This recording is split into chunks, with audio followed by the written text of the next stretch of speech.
జై గురుదేవ్. నమస్కారం అందరికీ. ఇది వాట్సాప్ గ్రూప్లో వచ్చిన ఒక చిన్న కథ అండి. గురుదక్షిణ పేరు. డూమువులు ప్రథమ విభక్తి, నిన్ నున్ లన్ కూర్చి గురించి ద్వితీయ విభక్తి.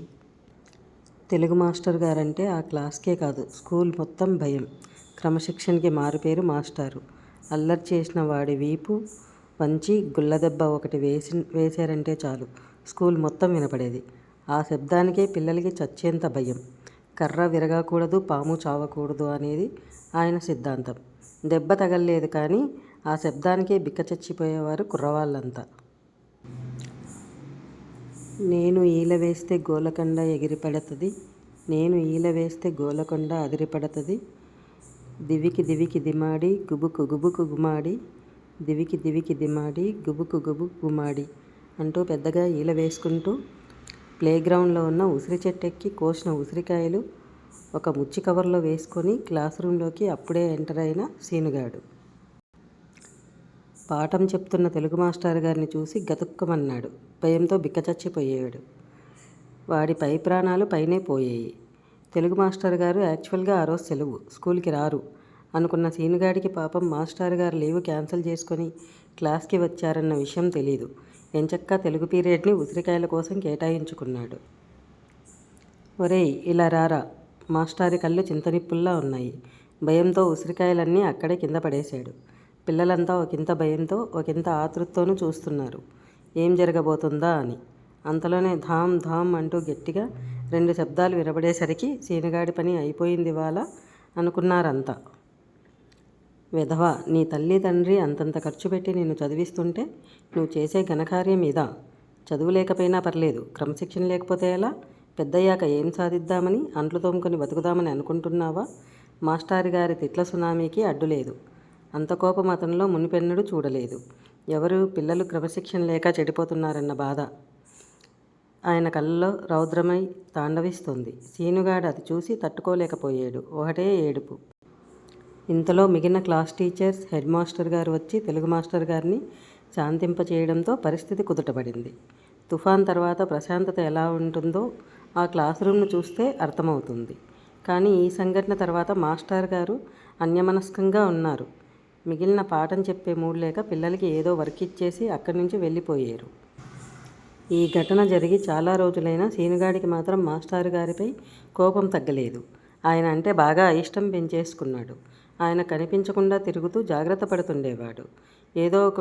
ఏదో విధంగా 10th పరీక్షల్లో పాస్ అనిపించుకొని స్కూల్ చివరి రోజున కూడా మాస్టర్ గారికి కనిపించకుండా, కనీసం పలకరించకుండా వచ్చేశాడు. ఆ తర్వాత సీను వాళ్ళ నాన్నగారికి వేరే ఊరు బదిలీ అవడంతో ఆ ఊళ్ళో కాలేజీలో చేరిపోయాడు. రోజులు గడిచిపోతున్నాయి, క్యాలెండర్లు మారిపోతున్నాయి.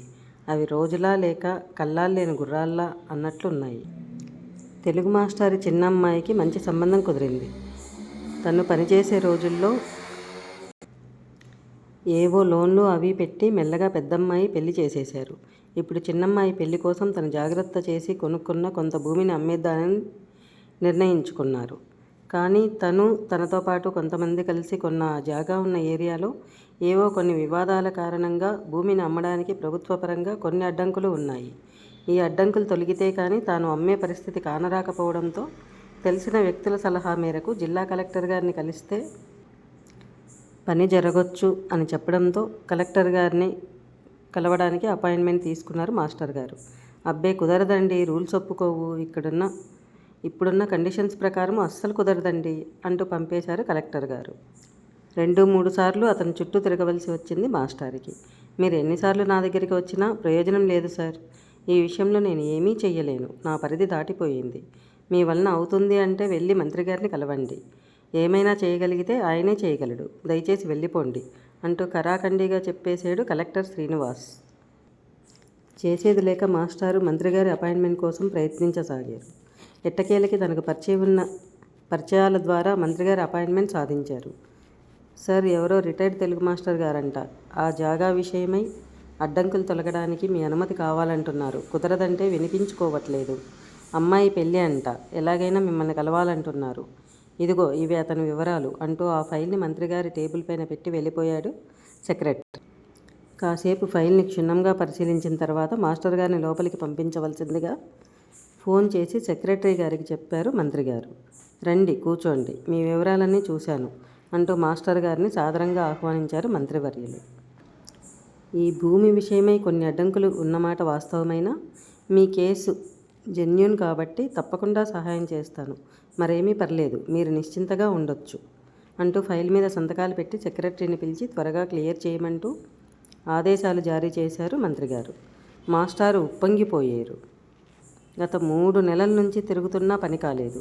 మీ దయవలన ఇప్పుడు పూర్తయింది అంటూ కృతజ్ఞతాపూర్వకంగా నమస్కరించబోయారు మాస్టర్ గారు. అయ్యో, మీరు పెద్దవారు, మీరు నమస్కరించరాదు, మీ బోటి వారికి సేవ చేయడమే మా లక్ష్యం అంటూ మాస్టర్ గారిని వారించారు మంత్రిగారు. కృతజ్ఞతాపూర్వకంగా ఆశీర్వదించి వెనుతిరిగి తలుపు తీసుకుంటూ వెళ్ళబోయారు తెలుగు మాస్టారు. చేతంచేన్ తోడంతోన్ చేతనైన చేయూతనందించి తోడుగా నిలవడం తృతీయ విభక్తి. కొరకున్ కై ప్రజల కొరకు ప్రజల కోసం పోరాడటం చతుర్థీ విభక్తి. వలనన్ కంటెన్ పట్టి ప్రజల వలన ఎన్నుకోబడిన నేను వాళ్ళకంటే గొప్పవాడినేమీ కాను, పట్టి పీడిస్తున్న సమస్యల్ని పరిష్కరించటమే పంచమీ విభక్తి. కిన్ కున్ యొక్క లోన్ లోపల వ్యవస్థ లోపల ఉన్న కలుపు మొక్కల్ని ఏరి పారేసి సంఘం యొక్క మేలు కోరడమే షష్ఠీ విభక్తి. అందున్నన్ అందుకు కట్టుబడి ఉంటాను, ఈ విధంగా నన్ను నేను మలుచుకుంటాను సప్తమీ విభక్తి. ఇదే మాకు మా గురుదేవులు నేర్పిన పాఠం. అందుకే మా తెలుగు మాస్టర్ అంటే మాకు అమితమైన భక్తి. ఆయన నేర్పిన క్రమశిక్షణే మాకు ఎనలేని శక్తి. అమాంతం వెనక్కి తిరిగి చూసిన తెలుగు మాస్టారి కళ్ళు నీటి కుండల్లా ఉన్నాయి. అవును మాస్టారు, నేనే చిన్నప్పటి మీ సీనుగాన్ని అన్నాడు మంత్రి సీనయ్య. నీటి పొరలు కప్పేయడం వలన ఏమో ఒకరికొకరు మసకగా కనపడుతున్నారు. తన శిష్యుడి ఉన్నతి చూసి మురిసిపోయారు మాస్టారు. గట్టిగా కౌగలించుకున్నారు. కాలేజీ చదువులు చదువుతున్నప్పుడు ఒక్కొక్కటిగా జీవితం పాఠాలను నేర్పసాగింది మాస్టారు. అప్పుడు తెలిసి వచ్చింది మీరు క్రమశిక్షణపై ఎందుకు అంతర్శ్రద్ధ వహించేవారు, మమ్మల్ని మంచి పౌరులుగా తీర్చిదిద్దడానికి ఎంత కష్టపడేవారు. ఆనాడు మీరు నేర్పిన పాఠాలని నెమరు వేసుకుంటూ నా బతుకు చిత్రాన్ని మార్చుకున్నాను. ప్రజాసేవ చేస్తూ దేశానికి ఎంతో కొంత రుణం తీర్చుకోవాలనుకున్నా. చూస్తున్నారుగా ఇప్పుడిలా. మీరేమీ అనుకోకపోతే అమ్మాయి పెళ్ళికి నాకు చేతనైనంత సహాయం చేసి మీకు గురుదక్షిణగా చెల్లించుకుంటా. ఆ భూమిని మాత్రం అమ్ముకోవద్దు. మీ జీవిత భద్రత కోసం మీ దగ్గరే అట్టే పెట్టుకోండి. ఇది నా విన్నపం, కాదనకండి అంటూ అభ్యర్థించాడు మంత్రి సీనయ్య ఉరఫ్ సీను. గురుభక్తిని కాదనలేకపోయాడు తెలుగు మాస్టారు. తన శిష్యుడు అంత ఎత్తుకు ఎదిగినందుకు సంబరపడిపోయారు. సార్, మీ మొబైల్ అందుబాటులో లేనట్టుంది. మేడం గారు ఫోన్ చేశారు. మీ చిన్నబ్బాయి స్కూల్లో ఉసిరి చెట్టెక్కి కాయలు కోయబోతూ కింద పడ్డాడంట. మరేమీ పర్వాలేదు, హీఈస్ ఆల్ రైట్ అని ప్రిన్సిపాల్ గారు ఫోన్ చేసి చెప్పారంట అంటూ మధ్యలో డిస్టర్బ్ చేసినందుకు క్షమాపణలు చెప్తూ వచ్చి చెప్పారు సెక్రటరీ. మరేమీ పర్వాలేదు, ప్రిన్సిపల్ గారిని వాడికి ఇంకో 4 తగిలించమను, మరీ బుద్ధి లేకుండా తయారవుతున్నాడు ఈ మధ్య అంటూ తెలుగు మాస్టర్ గారి ముఖంలోకి చూశారు సదరు మంత్రి గారు. ఆ ఇద్దరూ అంతలా పకాపకా ఎందుకు నవ్వుతున్నారో ఓ పట్టాన అర్థం కాలేదు సెక్రటరీకి. అంతర్జాల సేకరణ. షరా అలాంటి ఉపాధ్యాయుల్ని విద్యార్థుల్ని చూపించమంటే చూపగలను, కానీ అలాంటి మంత్రుల్ని చూపమని అడగొద్దు, అసాధ్యం. సర్వం శ్రీకృష్ణార్పణమస్తు. లోకా సమస్తా సుఖినో భవంతు. రేపటి తరానికి బతుకు భద్రతలతో పాటు భారతీయత కూడా నేర్పండి. ఇది అండి నేను చదివిన ఒక మంచి కథ. మీకు కూడా నచ్చింది అనుకుంటున్నాను. మధ్య మధ్యలో కొన్ని తప్పులుగా చదవడం జరిగింది, దయచేసి క్షమించండి. Thank you for watching and thank you for listening.